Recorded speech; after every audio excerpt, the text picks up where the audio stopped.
afternoon. I'm Lisette Galvan. I serve as Public Policy Director of NAMI, Texas, and I'm here to testify in support of SB 113. This bill expands opportunities for all Medicaid-enrolled students, especially in rural and low-income areas, to access mental health services. After 9 years in education, I left the classroom when I saw the disparity students face accessing mental health services. From my personal experience, when Hurricane Harvey hit Houston, we helped our students demolish their homes so that they could rebuild. Shortly after, our social worker was no longer with our school. Although we had social workers from across the district come to support for a few weeks, we had no long-term solution to help our community heal. Our school partnered with a community-based health care clinic. However, the one therapist that would come to our campus had a long wait list to the point that students I referred never got seen in that school year. For 2 years, I advocated to our administration the dire need of having a school social worker on campus as we worked in the east end of Houston with many of our students qualifying for reduced or free lunch. As a teacher, you wear many hats, and supporting our students' mental health is one of them. The trauma that our children face is not always known, but there are times when they will open up and tell you things you never imagined, such as, my mom is in rehab, she left to California to get better. Then a week later, that same 9-year-old student tells you, my stepmom said I'm going to end up like my mom and be sent to rehab. Teachers are not equipped to be the primary mental health support for students. It is a role teachers are forced into due to the lack of school-based mental health services. This is just one of many stories I carry with me in the work that I do. SB 113 would help our most vulnerable populations across the state by providing the mental health services that they need. By having school districts partner with LMHAs or community-based clinics, we are providing basic mental health care that should be easily accessible, but currently it is not. Giving schools the flexibility to bill Medicaid for health services delivered to all Medicaid-enrolled children would not only increase access for more students to receive services, but it is also increasing federal revenue to the state and more reimbursement for districts. This moment in time is a tipping point to help increase mental health services across our state, and SB 113 is one of those solutions. Thank you. Mr. Chairman. Thank you very much. Senator Menendez. Thank you, Mr. Chairman. Ms. Casas, would it surprise you? Ms. Galvan. Ms. Galvan, so sorry. Okay. I've got a lot going on.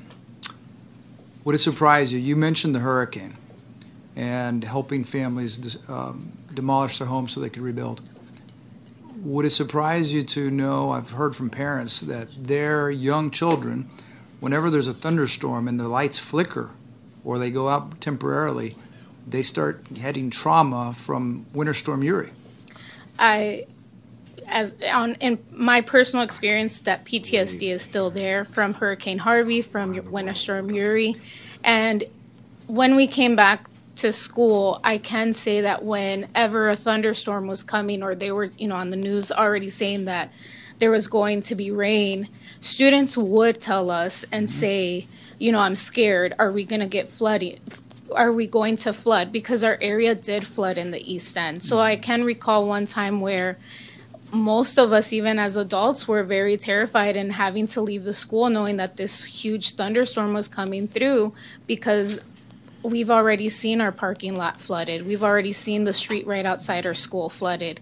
So it doesn't surprise me when students or children are scared still with the different storms we've had these last couple of years.